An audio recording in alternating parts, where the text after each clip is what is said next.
Busco un lugar para vivir y descansar, donde no hace falta ni llamar para llegar, donde pueda entrar y compartir la intimidad que anhela mi alma, que anhela mi corazón. Que seas mi hogar, el lugar en donde encuentro vida y paz. Que seas mi hogar, el refugio de la dura tempestad. Mi amado Jesús, que en la mesa tus palabras me hagan ver que tú eres mi hogar, mi país, mi identidad.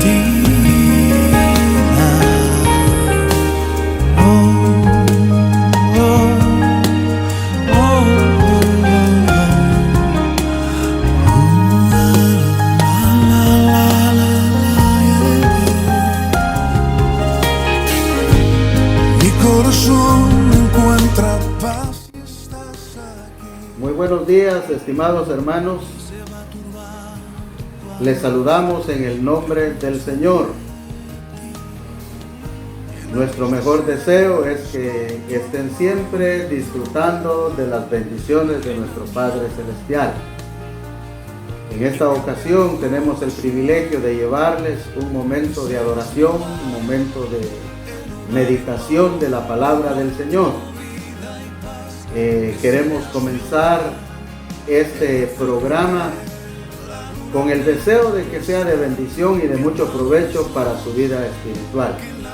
Estamos pasando momentos difíciles, momentos duros, y sin duda pues nos llenamos de temor en algún momento dado, pero confiamos en el Señor de que Él nos llevará, como dice la palabra, de triunfo en triunfo para la gloria de su nombre. Así que quiero que antes de desarrollar el programa tengamos un momento de orar al Señor y después tener una hermosa lectura de la palabra de nuestro Dios. Oremos, hermanos. Padre y buen Dios que estás en el trono de tu gloria, en esta mañana te adoramos, te bendecimos, te damos honra y gloria, porque tú eres bueno y porque para siempre es tu misericordia. En este momento, Señor, estamos en el desarrollo de un programa dominical. Queremos que tú seas exaltado y que nuestros hermanos allá en donde ven, en donde oyen esta programación, puedan sentir que tú, Señor, les estás fortaleciendo en su vida espiritual. También oramos por tu palabra que será impartida en esta mañana. Oramos suplicando tus bendiciones y por nuestros hermanos, que tú también, Señor, tengas la bondad de bendecirlos y que juntos podamos sentir esa comunión tuya en nuestros corazones. Oramos dando gracias con todo nuestro corazón en Cristo Jesús. Amén. Vamos a tener entonces, hermanos, la lectura de la palabra del Señor, que mi esposa va a tener el privilegio de darla en esta mañana. Amén. Dios les bendiga, amados hermanos. Para nosotros, una vez más, un hermoso privilegio poder llegar a sus hogares. Deseamos con todo nuestro corazón que el Señor pues esté bendiciendo de una manera muy especial, muy grande cada una de sus vidas. Así que voy a tener este hermoso privilegio de poder dar una lectura de la palabra del Señor, que lo encontramos en el libro de Apocalipsis, capítulo 3, y vamos a leer del versículo 14 hasta el 22. Dice así la palabra del Señor, en el nombre del Padre, del Hijo y del Espíritu Santo. Y escribe al ángel de la iglesia en la Odisea: he aquí el Amén, el testigo fiel y verdadero, el principio de la creación de Dios, dice esto: yo conozco tus obras, que ni eres frío ni caliente. Ojalá fueses frío o caliente. pero por cuanto eres tibio y no frío ni caliente, te vomitaré de mi boca.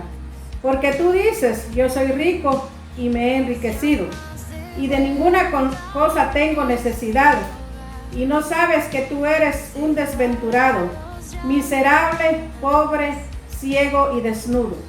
Por tanto, yo te aconsejo que de mí compres oro refinado en fuego, para que sea rico, y vestiduras blancas para vestirte, y que no se descubra la vergüenza de tu desnudez, y unge tus ojos con colirio para que veas. Yo reprendo y castigo a todos los que amo. Sé pues celoso y arrepiéntete. He aquí, yo estoy a la puerta y llamo. Si alguno oye mi voz y abre la puerta, entraré a él y cenaré con él y él conmigo. Al que venciere, le daré que se siente conmigo en mi trono, así como yo he vencido y me he sentado con mi Padre en su trono. El que tiene oído, oiga lo que el Espíritu dice a las iglesias. Dios les bendiga, amados hermanos. Amén, hermanos. Queremos agradecer la lectura de la palabra del Señor. A continuación queremos también entonar alabanzas para la gloria de nuestro Padre Celestial. Buenos días, hermanos. Le damos gracias a nuestro Dios Todopoderoso porque Él nos permite poder compartir en esta hermosa mañana un momento de alabanza juntamente con ustedes. Dios bendiga a todos los hermanos de la iglesia Monte Bazán Sololá, como a todos los hermanos de diferentes congregaciones de toda Guatemala. Que Dios les bendiga, ¿verdad? Y vamos a exaltar y bendecir el nombre de Dios un momento juntamente con ustedes. Amén. Vamos a cantar esta alabanza: resplandece, pues ha venido tu luz. Amén.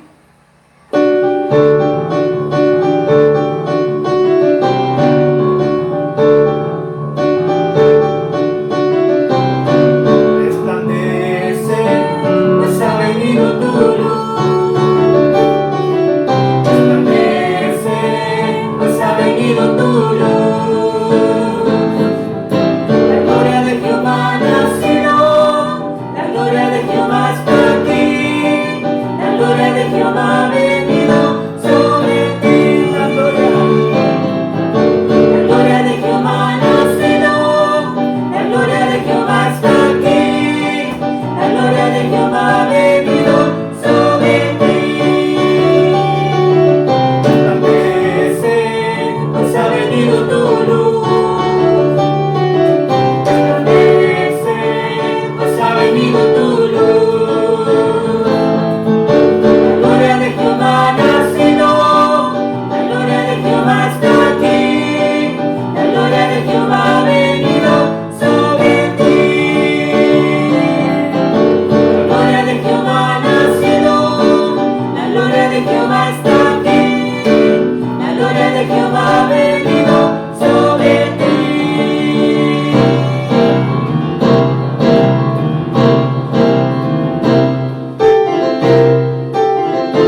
Agradecemos al Señor, hermanos, porque hemos tenido la oportunidad, el privilegio de escuchar unos cantos preciosos que nos animan, nos alientan en nuestra vida cristiana.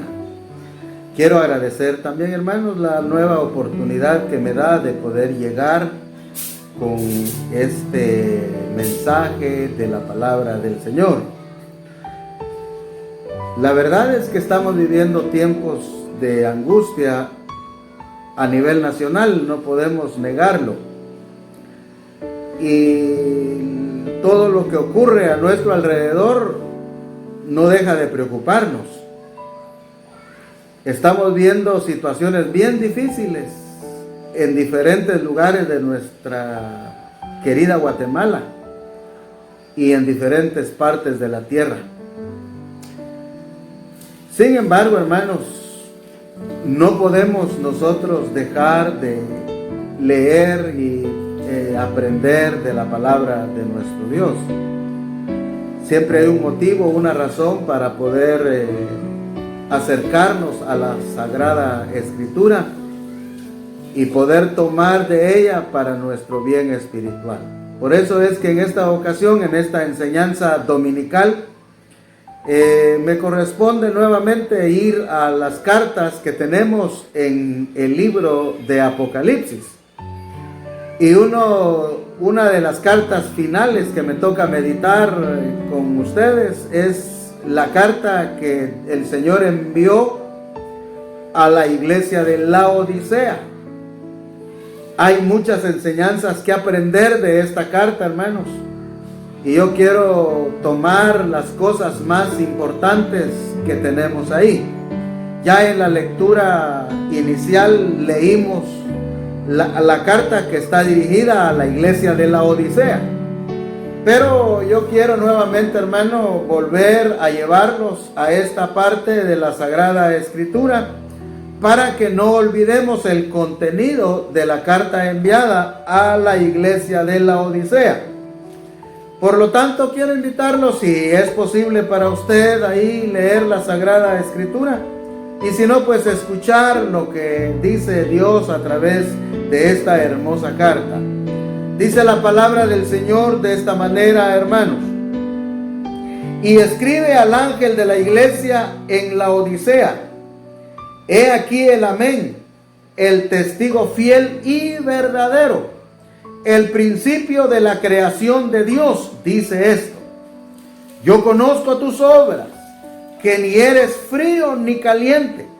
Ojalá fueses frío o caliente. Pero por cuanto eres tibio y no frío ni caliente, te vomitaré de mi boca. Porque tú dices: yo soy rico y me he enriquecido, y de ninguna cosa tengo necesidad. Y no sabes que tú eres un desventurado, miserable, pobre, ciego y desnudo. Por tanto, yo te aconsejo que de mí compres oro refinado en fuego, para que seas rico, y vestiduras blancas para vestirte, y que no se descubra tu desnudez. Y unge tus ojos con colirio para que veas. Yo reprendo y castigo a todos los que amo. Sé pues celoso y arrepiéntete. He aquí yo estoy a la puerta y llamo. Si alguno oye mi voz y abre la puerta, entraré a él, cenaré con él y él conmigo. Al que venciere le daré que se siente conmigo en mi trono, así como yo he vencido y me he sentado con mi Padre en su trono. El que tiene oído, oiga lo que el Espíritu dice a las iglesias. Dios bendiga esta lectura, hermanos. Y es aquí donde yo quiero que tomemos nuestra enseñanza dominical esta mañana. Tengo algunos datos, hermanos, que nos pueden ayudar a entender lo que está ocurriendo, lo que está diciendo el Señor a la iglesia de Laodicea. Yo le he puesto como título o tema a esta parte de la palabra del Señor, una cosmovisión errónea. Así le he titulado yo a esta parte de la palabra del Señor, una cosmovisión errónea. Pero quiero decir algo, hermanos, acerca de la ciudad de Laodicea. Por lo menos, hermanos, los datos que logramos tener de Laodicea es precisamente, bueno, hay mucho que ver acerca de lo que tiene que ver con la ciudad de Laodicea. A mí solo me interesa que miremos algunas cosas que tienen que ver con lo que poseía la ciudad de Laodicea. Se sabe, hermanos, que tenían una escuela de medicina y que ellos tenían la capacidad de fabricar un colirio para los problemas oftalmológicos, ¿verdad? Ellos hacían ese medicamento, esa medicina para el tratamiento de la vista. También, hermanos, se hacían interesantes transacciones bancarias en ese lugar. Se tejían telas, bordados, se hacían bordados, y se sabe, hermanos, que también hacían finas alfombras. La gente tenía muy buen comercio. Había, hermanos, una situación que uno podría decir que socialmente, económicamente, estaban bien, tenían estabilidad económica. Algo que me parece interesante también, hermanos, al leer algo sobre la ciudad de Laodicea, era de que el agua que consumían, ellos lo traían de Hierápolis. En la parte de arriba, ellos traían el agua a muchos kilómetros de distancia y lo traían entubado. O sea, ellos hacían uso de las aguas termales que procedían de Hierápolis. En este sentido, hermanos, cuando nosotros miramos la forma en que llegaba el agua salía caliente de la ciudad de Hierápolis, de donde sacaban el agua. Pero cuando llegaba a la ciudad de Laodicea, el agua ya iba tibia. El agua no era purificada. Por eso que cuando las personas tomaban el agua les ocasionaba, no solo por lo tibio que era el agua, sino también porque venía ya contaminada por la tubería con el acueducto en que hacían llegar el agua, les provocaba problemas estomacales. Esto, hermanos, lo digo porque el Señor está haciendo mención de esas cosas cuando él envía la carta a la iglesia de la Odisea. Ellos, hermanos, estaban demostrando ciertas características que a nosotros los cristianos también nos debe de ayudar, nos debe de preocupar. La carta que se le manda a la iglesia de Esmirna y la carta que se le envía a la iglesia de Filadelfia son cartas de elogio, son cartas de felicitación y no hay ningún reproche. También, hermanos, las iglesias a las cuales no se les manda, digamos, una felicitación total, pero por lo menos el reproche es inferior, es en cierta manera, hermanos, tenían cosas buenas, tenían cosas positivas y algunas cosas que les reprochaba el Señor, pero no de la magnitud con que se reprocha a la iglesia de la Odisea. La iglesia de la Odisea estaba dando, hermanos, en realidad mucha dificultad cristiana. Tenían ellos, hermanos, una manera de que su fe no estaba siendo expresada como el Señor esperaba de la iglesia de la Odisea. Por esa razón, hermanos, yo le he titulado a esta parte de la palabra del Señor una cosmovisión errónea. Yo quiero, hermanos, llevarlos así de manera, digamos, no tan rápida, pero para que veamos, hermanos, algunas cosas que había perdido la iglesia de la Odisea. Yo sé que ellos habían entregado su corazón a Cristo. Ellos habían en cierto momento amado al Señor, pero lastimosamente lo fueron perdiendo conforme fueron pasando los años. Y ese es el peligro, hermanos, para la iglesia. Voy a mencionar, hermanos, acá algunas cosas que el Señor está diciendo a la iglesia de la Odisea. ¿Qué fue lo que ellos hicieron, hermanos? Y por qué razón. Yo digo, hermanos, de que habían perdido la visión, tenían una errónea cosmovisión. Yo sé, hermanos, de que ustedes dirán, ¿y qué es cosmovisión, hermano? Yo quiero decir, hermano, que la cosmovisión es la manera de ver el mundo, o la manera de ver el universo, o las cosas que nos rodean. Pienso, hermanos, que la educación, la formación que adquirimos, o el conocimiento que tenemos, incluyendo la madurez cristiana, nos da una manera de ver las cosas, de la manera de visualizarlas y de entenderlas y de vivirlas. Pero muchas veces, hermanos, el poco conocimiento o la falta de educación, digamos, en cuanto a la manera de la forma en que nosotros entendemos la cultura, o la forma en que nosotros nos educamos o nos formamos, si tenemos esa educación o esa formación, vamos a tener una clara manera de ver las cosas, y si no, vamos a torcer nuestra manera de entender las cosas. Esto es lo que pasó con la iglesia de la Odisea. Ellos perdieron, tal vez por su interés en conocer, su interés en educarse en la sana palabra del Señor. Ellos se torcieron también en su manera de ver las cosas del cielo. Hermanos, una de las cosas que miramos de que ellos perdieron la visión o la mirada es precisamente de lo que el Señor está diciendo en el versículo 14. Quiero leer, hermanos, esta parte porque es importante la manera en que se presenta el Señor para con la iglesia. Y comenzamos a ver, hermanos, que cuando no se tiene una visión clara de quién es el Señor, entonces comenzamos a hacer las cosas de manera equivocada.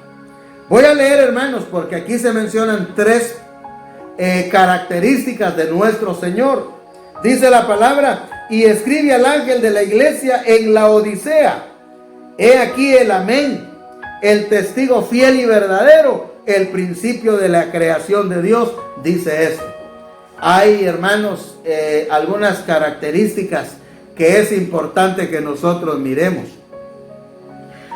Tres palabras, hermanos, o tres maneras en que el Señor acá se presenta a la iglesia de la Odisea, como dando a entender de que ellos no lo vieron de esa forma. Y una primera palabra que utiliza el Señor aquí dice, en cuanto a Él, dice, esto dice el amén. Hermanos, la palabra amén tiene que ver con certeza. Tiene que ver, hermanos, con un sí enfático. Tiene que ver también, hermanos, con algo seguro, con algo confiable, algo firme y algo veraz. Ese es el Señor. El Señor, hermanos, se identifica como el verdadero, como el auténtico, como el que a quien debemos de tenerle suficiente confianza o absoluta confianza. Porque, hermanos, cuando la persona empieza a dudar, cuando empieza, hermanos, a pensar que lo que ha recibido o que lo que ha creído no es verdadero, hermano, comienza entonces a tambalear en su manera de vivir para Dios.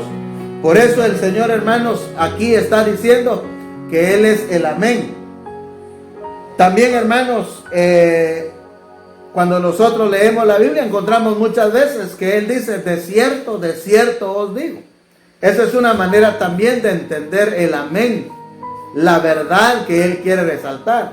Cuando Él está diciendo, esto dice el amén. Eso es lo que dice aquí. Dice, escribe al ángel de la iglesia en la Odisea, he aquí el amén. Él en ningún momento, hermanos, ha mentido, ni miente jamás. La Biblia dice, hermanos, que Él es veraz en todo lo que hace.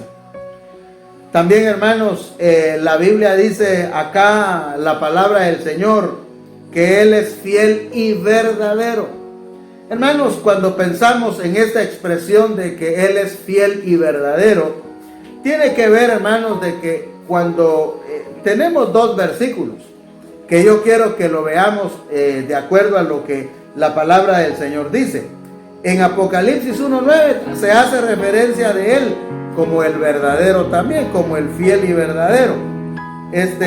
Apocalipsis 1:9 dice la palabra del Señor, hermanos.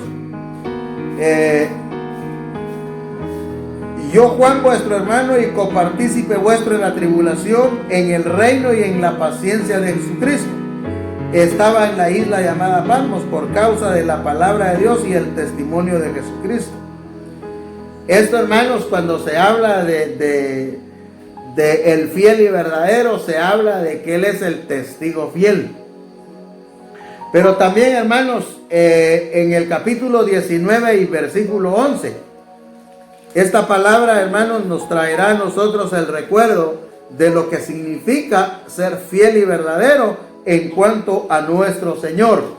Capítulo 19 de Apocalipsis, hermanos, y versículo 11. Dice la palabra del Señor de esta manera. Hermanos, dice, entonces vi el cielo abierto, y he aquí un caballo blanco, y el que lo montaba se llamaba Fiel y Verdadero, y con justicia juzga y pelea. Pienso, hermanos, que este versículo es el que nos ayuda a entender lo que está diciendo el Señor. Él mismo está diciendo que es el fiel y verdadero. Lo que la Biblia, hermanos, nos dice es que Él vendrá y traerá, hermanos, un juicio seguro, un juicio severo para el mundo, y del cual no fallará. Algunos dicen, hermanos, es que Dios es amor y nos consideramos, hermanos, de que el Señor no nos va a castigar. Pero la Biblia dice, hermanos, que Él vendrá por segunda vez. Pero la idea, hermanos, es castigar al mundo por su pecado. Y cuando Él dice que es fiel y verdadero, está haciendo alusión a esta manera del Señor de venir y traer juicio sobre las naciones de la tierra. Y eso es lo que la iglesia que no tomó en cuenta lo que significaba el carácter del Señor. También, hermanos, la Biblia dice otra característica de nuestro Dios. Y él dice, el principio de la creación. Es lo que dice, hermanos, el versículo que tenemos a la vista. Cuando se habla, hermanos, del Señor como el principio de la creación, que es literalmente lo que está diciendo la palabra. Dice, el principio de la creación de Dios. Dice esto. Esta parte, hermanos, ha tenido una discusión. Pero bueno, yo en otras oportunidades he explicado, hermanos, de que el Señor mismo se ha identificado como soberano. Se ha identificado como el Señor, como el mismo Dios, como lo hace mención el apóstol Juan en el capítulo 1 de el Evangelio, del Evangelio de Juan, capítulo 1. Como también la carta a los Hebreos y así sucesivamente todas las cartas del Nuevo Testamento, en donde Jesucristo es el príncipe de la creación. Por eso, hermanos, una de las versiones, por ejemplo, en la Nueva Versión Internacional, esta versión dice esta versión, el soberano de la creación. El soberano de la creación. Significa es el dueño y señor de la creación, el primero, como el principio de todo, como el originador, como una posición de autoridad que se le da al Señor. Por eso no vayamos a malinterpretar esta expresión que tenemos aquí en la palabra de Dios. Así que, hermanos, la iglesia de la Odisea perdió la visión de ver al Señor de esa manera.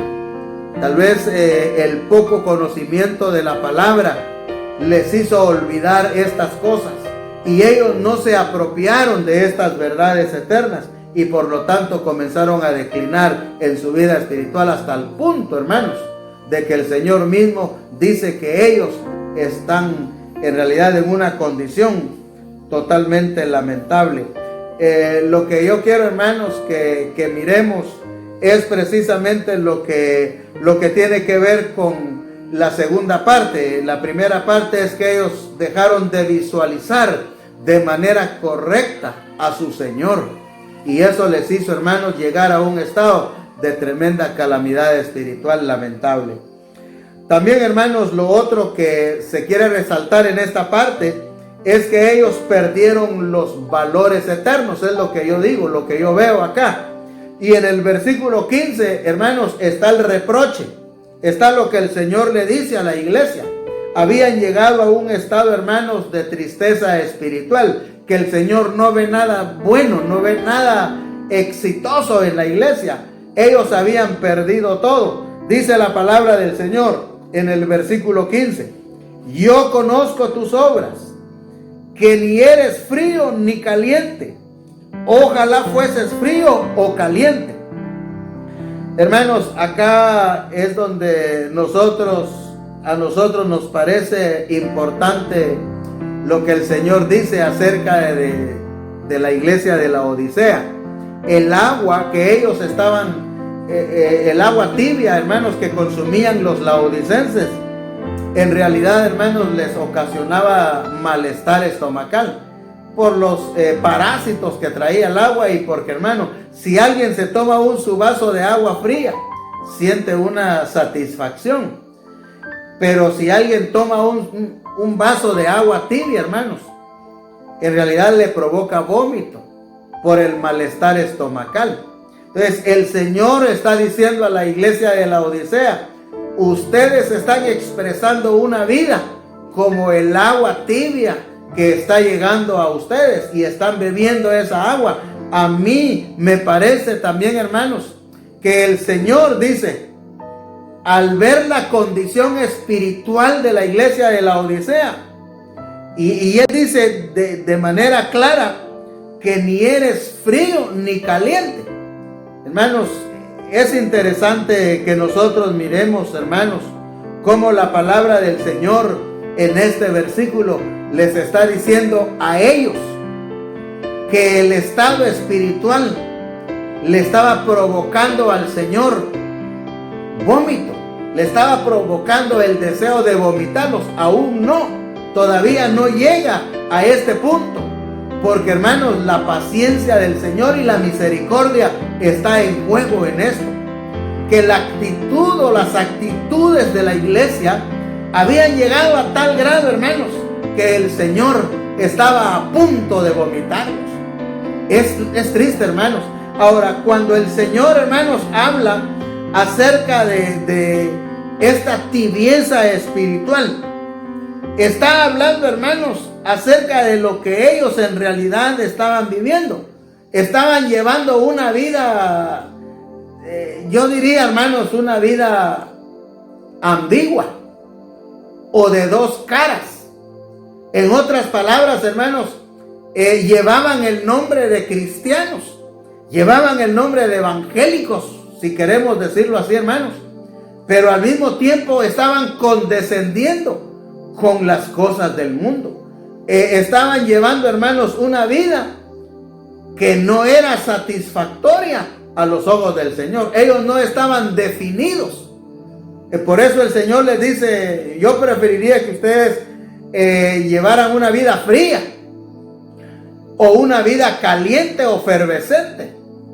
Pero la vida que llevan es una vida de que no es agradable, no tienen convicción. Hermanos, la iglesia no estaba, hermanos, expresando una convicción verdadera de la fe. Ellos estaban actuando, hermanos, sin ninguna responsabilidad. Estaban actuando, hermanos, sin ningún interés en querer agradar al Señor. Y esto es lo desagradable, hermanos, para un cristiano.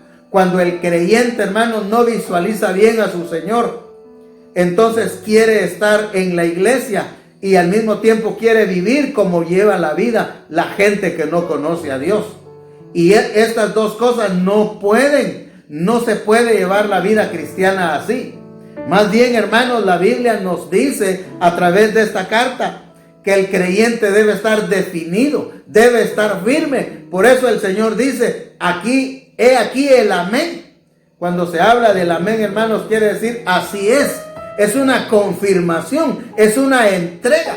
Y es lo que ellos no estaban viviendo. Hermanos, por eso la Biblia dice: vuestro sí sea sí, vuestro no sea no. Porque lo que es mal de esto, de mal procede. Cuando el creyente, hermanos, le da su vida al Señor, está diciendo: Señor, yo te recibo. Yo quiero experimentar tu vida. Y de manera, hermanos, que él está diciendo amén con las cosas que recibe. Pero si después su vida la lleva como la llevan las demás personas, hermano, entonces ese su sí no ha tenido ningún valor, no ha tenido significado. Por eso el Señor, hermanos, se siente molesto por la actitud de la iglesia de la Odisea. Por eso dije al inicio, hermanos, que vamos a sacar algunos principios que son importantes. Estamos viviendo un tiempo difícil, es cierto. Estamos, hermanos, esperando recibir unos temas de consolación o temas de animación, pero la palabra nos anima.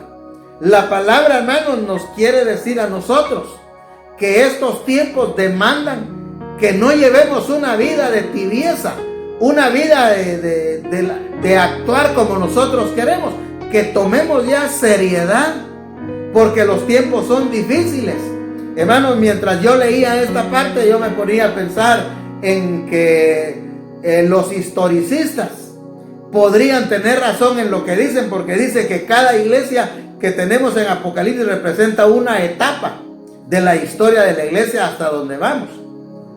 Si esto es así, hermanos, tal parece que hoy la iglesia del siglo XXI ha llegado, hermanos, a las expresiones de la iglesia de la Odisea. Hay muchos hermanos dentro de la iglesia, y no estoy refiriéndome a una iglesia en particular, sino las expresiones cristianas, como que ya están dejando los valores celestiales, los valores eternos, y está llegando la iglesia a un estado de tremenda calamidad. Y el Señor Jesucristo dijo: cuando el Hijo del Hombre venga, ¿hallará fe en la tierra? La respuesta a esa pregunta, hermanos, es que muy poca fe va allá. Hay hermanos sinceros, hay hermanos convencidos, Hay hermanos que están definidos en su fe, pero también hay personas, hay cristianos que están llevando una vida ambigua, una vida de dos caras, así hermanos. Y eso ese es el peligro mayor para una iglesia, hermanos, que no se compromete con su verdadero Señor. Hermanos míos, la palabra de Dios nos hace un llamamiento. El versículo 17, hermanos, tenemos la manera en que ellos pensaban de sí mismos. Y la palabra de Dios dice, se lo voy a leer, dice el versículo 17: porque tú dices, yo soy rico y me he enriquecido y de ninguna cosa tengo necesidad, y no sabes que tú eres un desventurado, miserable, pobre, ciego y desnudo. Hermanos, son fuertes estas palabras. Y naturalmente, hermanos, una iglesia que se ha apartado de la verdad, esa es la manera en que debe ser tratada. Una iglesia que no se cuida, como la iglesia de la Odisea. Y hermanos, nuevamente tenemos que mencionar al líder, al pastor de la iglesia, que había dejado de enseñar la palabra de Dios y no aplicar las disciplinas correspondientes. Y la iglesia, hermanos, comenzó a declinar espiritualmente. Usted se dará cuenta, hermanos, qué concepto tenían ellos de la vida espiritual. Dice, tú dices que eres rico, dice el versículo 17, porque tú dices, yo soy rico y me he enriquecido. Hermanos, aquí tenemos una expresión muy triste. Cuando dice, tú dices, yo soy rico y me he enriquecido. Esto, hermanos, quiere decir que ellos no daban ninguna credibilidad al Señor. Ellos pensaban que la riqueza que habían obtenido, lo habían obtenido por sus propios medios, por sus propias fuerzas. Y Dios prácticamente está fuera de esta bendición económica. Ciertamente, hermanos, ellos eran ricos porque la ciudad de la Odisea tenía mucho comercio y ellos habían hecho su fortuna. Los creyentes de la iglesia de la Odisea, hermanos, tenían poder económico, pero que el poder económico, el dinero, los había llevado a una actitud arrogante, a una actitud, hermanos, que ellos mismos decían que lo que tenían, ellos lo habían adquirido. Por eso dice el Señor, hermanos, porque tú dices, eso era lo que el Señor veía de los hermanos. Ellos decían, yo soy rico. Es como que dijeran, no necesitamos más, lo tenemos todo. Hermanos, la vida de ellos había llegado a un punto en que naturalmente no tenían necesidad de nada. Tenían el dinero suficiente, no cabe duda. Y ellos decían, yo me he enriquecido. Es triste, hermanos, y lamentable cuando alguien no reconoce de que sus bienes, de que sus riquezas vienen del cielo, vienen del Señor. Por eso dice la Biblia, toda buena dádiva y todo don perfecto desciende de lo alto, del Padre de las luces, en quien no hay mudanza ni sombra de variación. Pero cuando el creyente, hermano, se aleja de la realidad cristiana, comienza a pensar de que él es el que lo ha obtenido todo y se llena de vanidad y se llena de orgullo, hermanos. Por eso yo veo acá, hermanos, de que ellos presumían de ricos. Y no presumían de ricos en el sentido de que no lo tenían. Sí lo tenían, pero ellos, hermanos, se daban ellos la gloria, se daban ellos el honor de haber adquirido eso. Y no le daban el lugar al Señor. También, hermanos, presumían de buena salud. Ellos creían, hermanos, que por tener ahí un lugar que producía medicina, ellos, hermanos, se sentían saludables y que no tenían nada que pedirle a la vida. Eso era lamentable, hermanos, porque también la Biblia dice, hermanos, que ellos presumían de tener las mejores ropas. La Biblia dice, hermanos, que ahí ellos mismos confeccionaban las telas caras y tenían, hermanos, mucho ingreso. por el comercio que se daba ahí. Pero quiero decirles, hermanos, que el Señor comienza a utilizar algunos términos tan tristes, hermanos, tan lamentables, y del cual nosotros debemos de cuidar. Si el Señor le ha dado, hermanos, una economía favorable, dele la gloria al Señor. Pero también, hermanos, reconozca que lo que el Señor le ha dado, el Señor se lo ha dado, valga la redundancia. Y que no lleguemos al punto de decir, es que yo lo tengo porque me he esforzado, he trabajado duro, he luchado en la vida o me lo dejaron mis padres. No, no, no. Si lo tenemos hoy, es porque el Señor lo ha dado. Y si no tenemos, hermanos, tampoco debemos de sentirnos alejados o defraudados. No, no, no. No es así, hermanos, como la Biblia nos lo dice. Hoy por hoy, hermanos, tenemos que escuchar al Señor porque Él ve las cosas de otra manera. Ante la presunción de la iglesia de la Odisea, el Señor le dice estas palabras: y no sabes que tú eres un desventurado. Hermanos, un desventurado significa que no tiene paz, que no tiene felicidad en su corazón. Ellos presumían de tenerlo todo, pero les faltaba lo más importante. Por eso alguien dice, hermanos, el dinero puede comprar muchas cosas, pero no puede comprar la felicidad. El dinero puede comprar muchas cosas, pero no puede comprar la salud.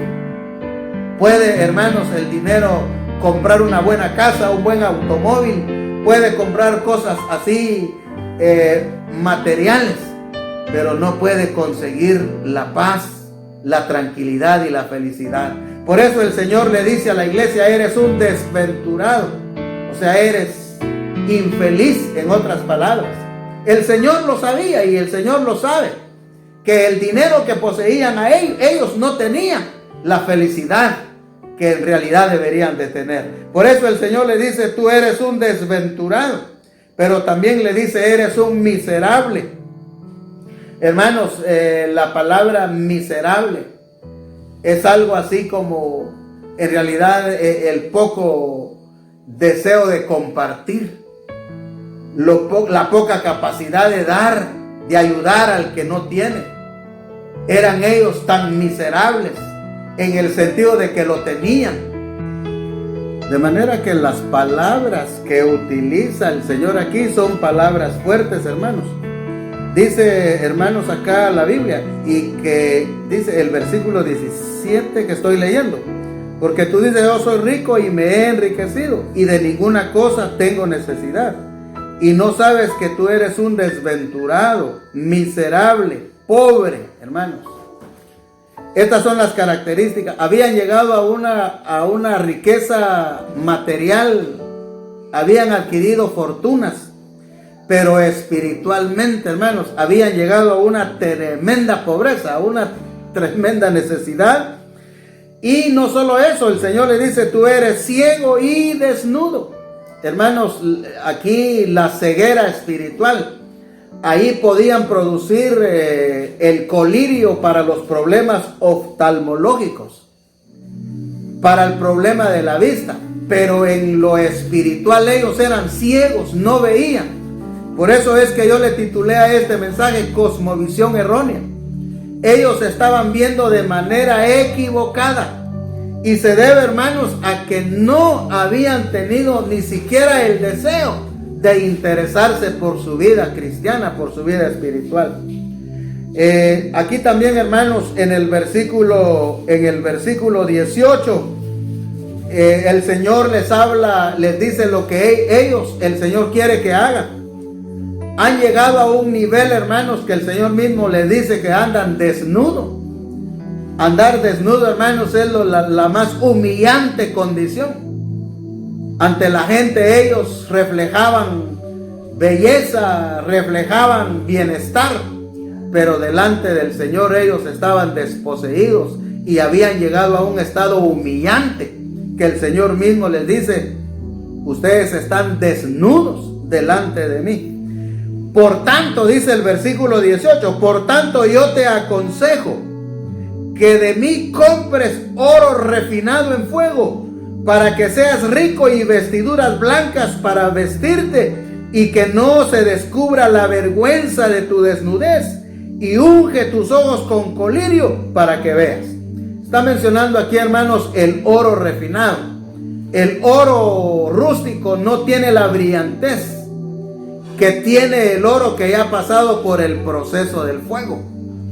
De manera que cuando el oro es purificado en el fuego, entonces brilla. Esto era lo que había perdido la iglesia, brillar. Y por eso dice el Señor, por tanto yo te aconsejo que de mí compres oro refinado. Cuando dice, hermanos, que de mí compres oro refinado, es que esa brillantez espiritual no lo puede comprar el dinero, sino solo lo puede proveer el Señor. Preciosa palabra, hermanos. Significa que nosotros podemos brillar como brilla el oro, pero cuando pasa por el proceso de fuego, cuando pasa, hermanos, por esa prueba del fuego, el oro comienza a brillar.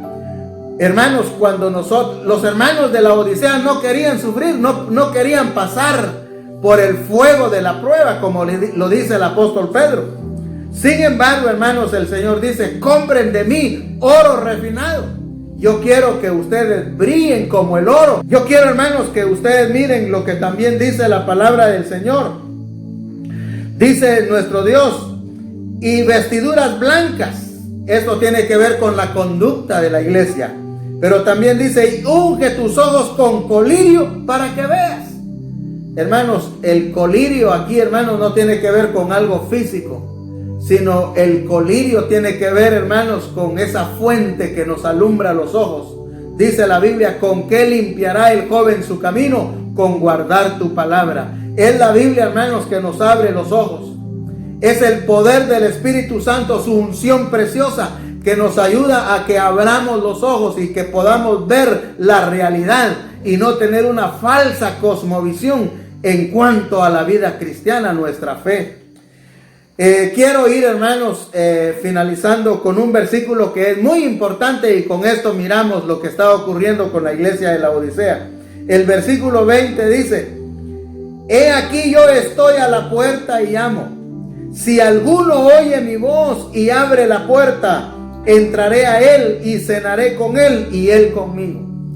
Hermanos, si algo había hecho la iglesia de la Odisea, no olvidemos, hermanos, que este mensaje está dirigida a una iglesia del Señor, pero lamentablemente estaba a punto de ser desechada por su conducta, por su proceder. Pero aquí, hermanos, la iglesia hizo algo que no debió haber hecho: dejar al dueño de la iglesia fuera. Ellos estaban adentro y se gozaban y cantaban y hermanos, tenían muchas actividades, pero al Señor ya lo habían dejado afuera. Por eso Él dice, yo estoy a la puerta y llamo. Él está tocando la puerta como queriendo decir, déjenme entrar. Yo quiero entrar a tener comunión. Lo que la iglesia había perdido, hermanos, era la comunión con el Señor. Todo por el amor al dinero, todo por pensar en las cosas que podían obtener. Es el peligro, hermanos, cuando nosotros tenemos un enfoque en lo material, cuando nosotros miramos las cosas para nuestro propio bienestar en esta tierra. Pero, hermano, el Señor no quiere que nosotros enfoquemos nuestra atención en el bienestar que podemos tener en esta tierra, sino que enfoquemos nuestros ojos en lo eterno, en lo celestial, y no perder la comunión, y mucho menos, hermanos, dejar al Señor afuera, porque la iglesia piensa muchas veces de que está en lo correcto, que está haciendo lo que es bueno, pero está dejando al Señor en la comunión, hermanos. Por eso dice, yo estoy a la puerta y llamo. Si alguno oye mi voz, hermanos, no había ninguno en la iglesia. Todos andaban mal. El enfoque se había perdido. Por eso dice, si alguno oye mi voz y abre la puerta, entraré a él, cenaré con él y él conmigo. Ellos lo habían sacado de su corazón. Ellos habían dejado al Señor prácticamente. Cuando el creyente, hermanos, deja de amar al Señor, deja de servirle y deja de leer la Biblia y orar genuinamente, está dejando al Señor fuera. Y ese es el peligro. Hoy, hermanos, la iglesia ha entrado en un tremendo conformismo. Me refiero a la iglesia universal, a la iglesia diseminada por todo el mundo, que ha dejado su amor por el Señor y que ha dejado, hermanos, el verdadero valor eterno, los valores espirituales. Y el Señor, hermanos, está haciendo un llamado, está haciendo un llamamiento a todos, a usted y a mí, para que volvamos, hermanos, a pensar no en las cosas de la tierra, sino en las cosas del cielo. Por eso dice Colosenses 3:1: si pues habéis resucitado con Cristo, buscad las cosas de arriba, donde está Cristo sentado a la diestra de Dios. Hermanos, es el deber nuestro. Yo quiero ir terminando, hermanos, esta sección de las cartas a las iglesias, porque la iglesia de la Odisea prácticamente se ha apartado del camino. Y el Señor dice: te voy a vomitar, te voy a echar de mí, hermanos. Al Señor le produce náusea nuestra conducta. Al Señor le produce náusea nuestro comportamiento. Apliquemos nuestro comportamiento a la palabra de Dios, hermanos, y agrademos al Señor. Esto, hermanos, a veces alguien se va de la iglesia porque no está de acuerdo con algo. Cuando alguien le dice algo, se molesta. Hermanos, algunos dejan de ser cristianos por algunas circunstancias de la vida, pero el Señor nos llama hoy. Por eso dice: al vencedor le voy a permitir que se siente conmigo en mi trono. Qué privilegio. El Señor no quiere que nosotros nos alejemos. Si está a punto el Señor de desecharnos, si sentimos que Él nos está dejando porque ya no le estamos complaciendo, pidámosle perdón y regresemos al camino. Hermanos, vivimos en un tiempo de pandemia, vivimos en un tiempo de enfermedad, que ahora nos han puesto ya en el distanciamiento social más riguroso. Pero, hermanos, que esto no nos presione y que podamos nosotros decir: Señor, ayúdame para yo agradarte. Estamos viviendo tiempos difíciles. Es hora de tomarnos de la mano del Señor. Es el consejo que el Señor le da. Y que compremos oro refinado, vistámonos de las ropas santas, agrademos al Señor, busquemos, no seamos ciegos y caminemos, hermanos. No tengamos una cosmovisión errónea, sino caminemos en lo correcto. Que Dios lo ayude, que Dios le bendiga y que también me ayude a mí, y que juntos podamos seguir viendo la palabra del Señor. Esto, hermanos, en el próximo programa, donde vamos a tener el privilegio de seguir leyendo la palabra del Señor. Señor me lo bendiga. Que el Señor le bendiga, hermano, a cada uno de ustedes que está escuchando desde sus hogares. Le damos gracias al Señor por habernos permitido escuchar su palabra. En esta mañana queremos entonar unas hermosas alabanzas, unas alabanzas muy conocidas, para que usted pueda acompañarnos desde sus hogares. En el nombre de Jesús lo vamos a hacer. Vamos a cantar el coro que dice: demos gracias al Señor, demos gracias. Demos gracias al Señor, demos gracias por su amor. Demos gracias al Señor, demos gracias por su amor. Por la mañana las aves cantan las alabanzas a Cristo el Salvador. Y tú, mi hermano, sigue cantando las alabanzas a Cristo el Salvador. Demos gracias al Señor, demos gracias por su amor. Demos gracias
alabarte.